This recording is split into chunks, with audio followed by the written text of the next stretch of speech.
오늘은 장애우주일입니다. 국가가 4월 20일을 장애인의 날로 정했기에 교회도 그 가까운 하루를 한 주간을 장애인의 주일로 지키고 있습니다. 어쩌면 교회가 이런 일들을 먼저 해야 했을 텐데도 국가가 먼저 그런 일을 하면서 교회가 따라가고 있다는 게 어쩌면 부끄러운 마음도 듭니다. 우리 예수님은 연약한 자, 가난한 자, 병든 자, 소외된 자, 참으로 힘없는 자들을 찾아 이 땅에 오셨습니다. 그리고 이 땅에 살아가는 모든 사람들은 다 장애를 가지고 사는 사람들입니다. 육체의 장애가 있든지, 정신의 장애가 있든지, 영적인 장애가 있든지, 이 땅 위에 완전한 사람은 아무도 없습니다. 우리도 다 하나님 보시기에는 장애우와 같은 사람들입니다. 그러기에 모든 사람은 주님의 사랑의 대상이 되는 것입니다. 그리고 그 주님의 사랑을 받은 사람은 다른 사람을 사랑하라고 명령하십니다. 주경과 베이컨은 사랑이란 그리스도인의 배지이다, 이런 말을 했습니다. 이 말은 군인이 계급장을 달고 회사를 다니는 사원이 자기 직장에 회사 배지를 달고 다니는 것처럼 사랑이라는 것은 곧 그리스도인이라는 증거라는 것입니다. 쉽게 말해서 내가 그리스도인이라고 내세울 수 있는 건 사랑하는 것이고, 이것이 교회라고 내세울 수 있는 것도 사랑이라는 것입니다. 예수님은 요한복음 13장 34절에서 내가 너희에게 새 계명을 준다. 너희가 서로 사랑해라. 어떻게? 내가 너희를 사랑한 것 같이 너희도 서로 사랑해라. 너희가 이렇게 사랑하면 이로써 모든 사람이 너희가 내 제자인 줄 알리라. 우리가 주님의 제자라는 걸 뭘로 증명해요? 교회 다니는 것으로요? 성경 가지고 다니는 것으로요? 십자가 목걸이 걸고 다니는 것으로요? 사랑하며 사는 것이 그리스도인의 제자의 증거라는 것입니다. 크게 나누어 세상에는 두 종류의 사람들이 살고 있습니다. 하나는 사랑하며 살아가는 사람들이고, 다른 하나는 미워하며 살아가는 사람들입니다. 사랑하며 살아가는 사람들은 언제나 평안하고 안정된 마음으로 하루하루를 보냅니다만, 그러나 미워하며 살아가는 사람들은 하루하루를 증오심과 악한 감정을 지닌 채 살아가게 됩니다. 다시 말하면 극도의 증오심과 분노를 아는 채 잠들고 깨어나고 하루하루를 불안하게 산다는 것입니다. 위에서 말한 두 가지 종류의 삶의 차이가 무엇입니까?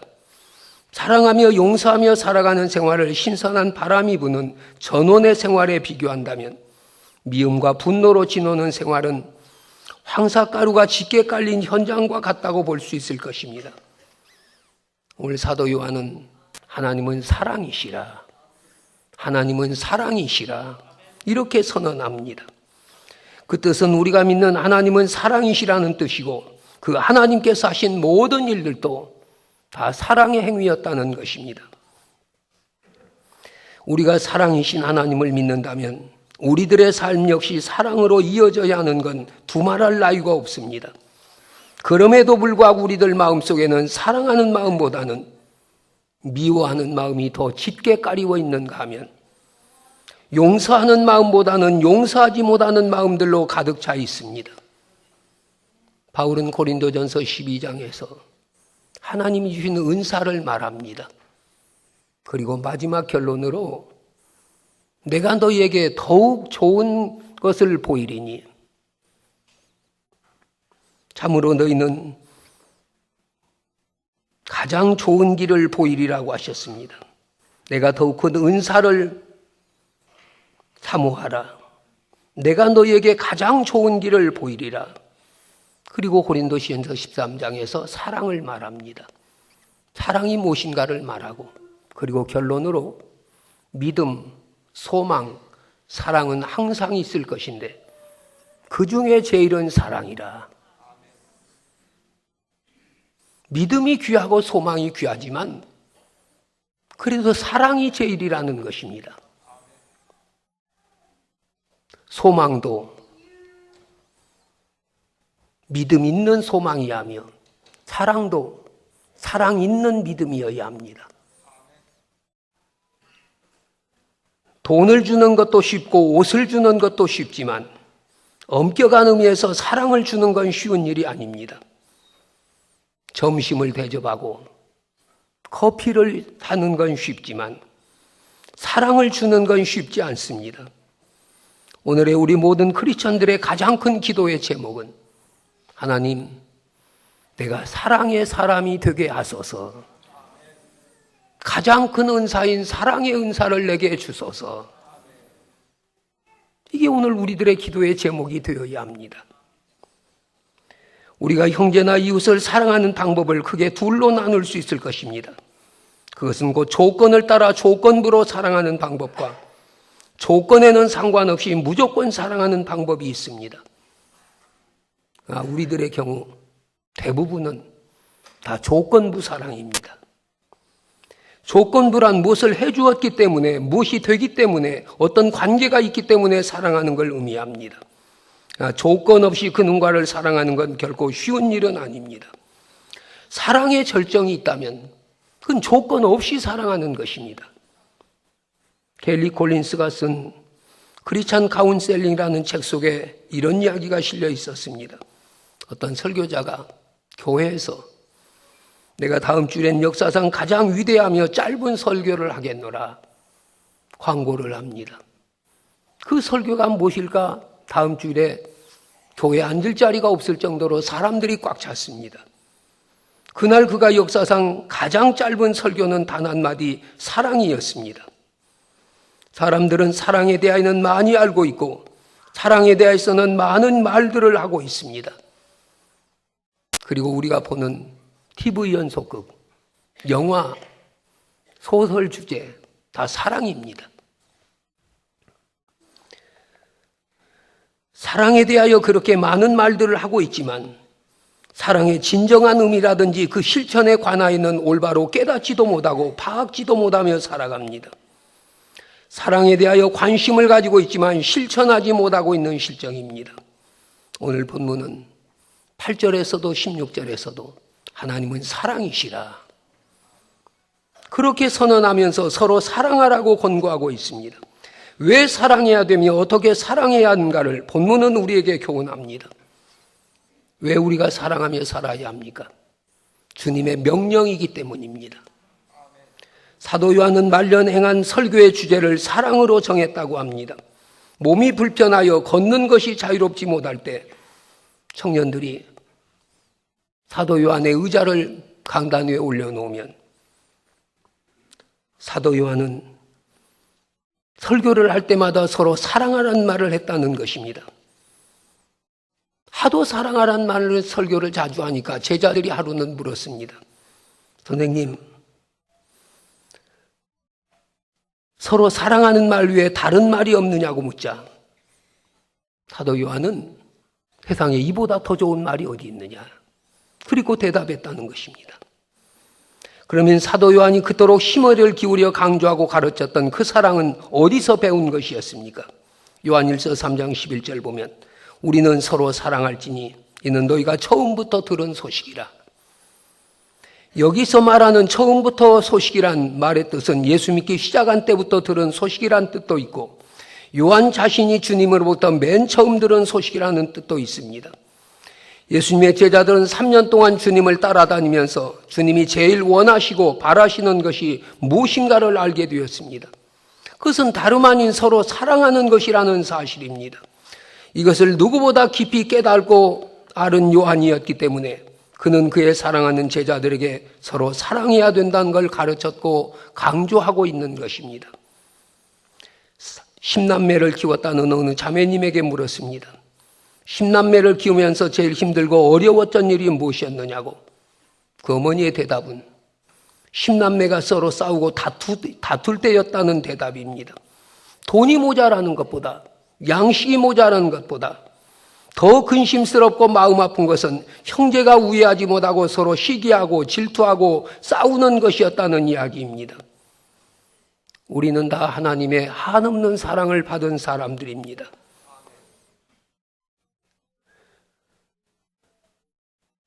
하나님의 사랑을 받았다는 것은 하나님의 사랑을 갚아야 할 의무도 지니고 있다는 뜻입니다.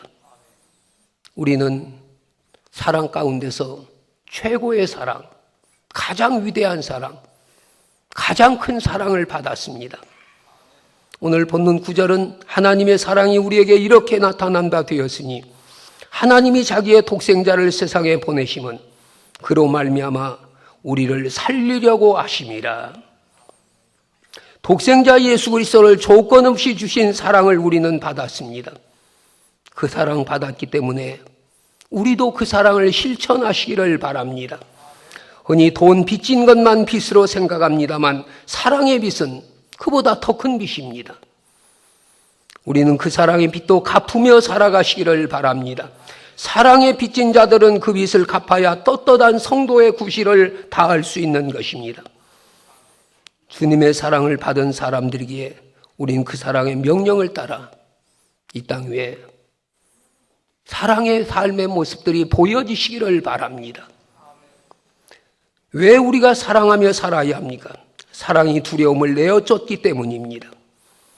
오늘 요한일서 4장 18절에 사랑 안에 두려움이 없고 온전한 사랑이 두려움을 내쫓나니 두려움에는 형벌이 있음이라고 했습니다. 법이라든지 공의라는 건 사람을 겁나게 하고 두렵게 합니다만 그러나 사랑은 두려움을 없애줍니다. 어떤 일간지에 웃음은 보약보다 좋다라는 글이 실린 일이 있었습니다. 내용은 고려병원 이상종 박사의 웃음에 대한 견해였습니다. 사람이 화를 내게 되면 그것이 하나의 스트레스로 작용해 뇌하 수체와 부신수질의 노르아드레нал린 등의 호르몬 분비를 촉진하게 되는데 그 단계를 경곡이라고 한다는 것입니다. 그때 혈압이 오르고 맥박이 증가하는가 하면 체온이 상승하고 고혈당이 되는 등 생리변화가 일어나고 그리고 계속해서 화를 낼 경우 각종 질환에 대한 저항력이 상대적으로 약해져서 면역력의 저하가 일어나고 그래도 계속 화를 내면 동맥경화, 심장장애, 당뇨병, 심근경색 등 성인병과 위, 십이지장 궤양 등 기타 알레르기와 암에 이르기까지 다양한 질병으로 이완되고 심하면 목숨까지 잃게 된다는 것입니다. 영국에 행한 실험으로 화낸 사람이 내뿜은 숨은 액체 질소로 급속 냉각을 시켜 농축 액체를 만들었다고 합니다. 그랬더니 그 색깔이 노란색이 되었고 그것을 흰쥐에 소량 주사했더니 흰쥐가 즉사했고 1시간 동안 내뿜은 화난 사람의 독성은 무려 80명의 사람을 죽일 수 있는 양이 만들어졌다고 합니다. 그러니까 사람이 화내고 사는 건 독약과 같다는 것입니다. 그러나 웃음은 긴장하고 이완된 모든 신체의 각 부분을 정상으로 바꿔놓는 것이기 때문에 보약보다 좋은 것입니다. 웃을 수 있는 건 너그러운 마음을 지닐 때만 가능합니다. 그리고 너그러운 마음씨는 그 속에 사랑이 있을 때만 가능합니다. 요즘 사회가 인권 운운합니다. 그러나 인권보다 더 중요한 건 사랑하는 마음입니다. 지금 우리 사회에 필요한 건 경제개발이나 정치발전이기에 앞서 사랑과 진실의 회복운동입니다. 어떤 분이 그래요. 요즘 정치판은 개판도 못하다.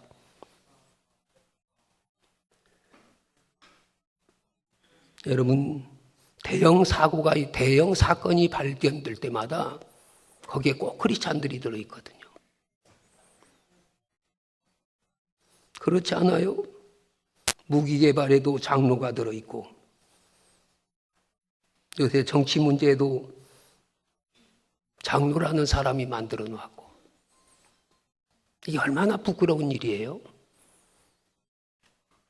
이게 예수님 말씀하신 그대로죠. 너희가 교회 문을 가로막고 남도 못 들어가게 하고 너희가 천국 문도 가로막고 남도 못 들어가게 하고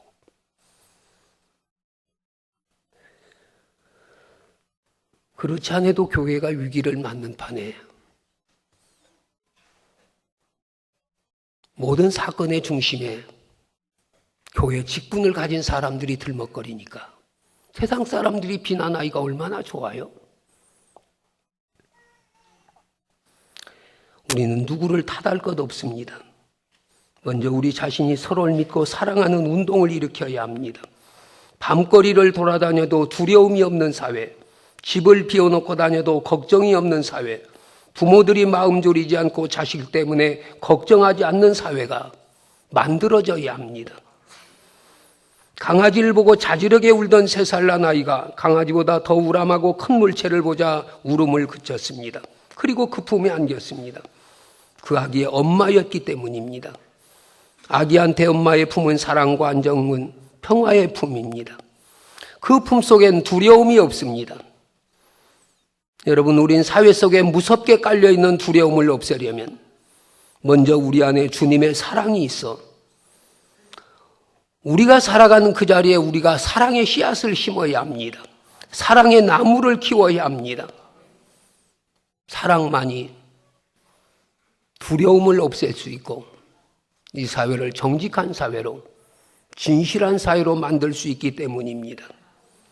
왜 형제를, 이웃을 사랑해야 합니까? 형제를 사랑하는 건 하나님을 사랑하는 구체적 증거이기 때문입니다.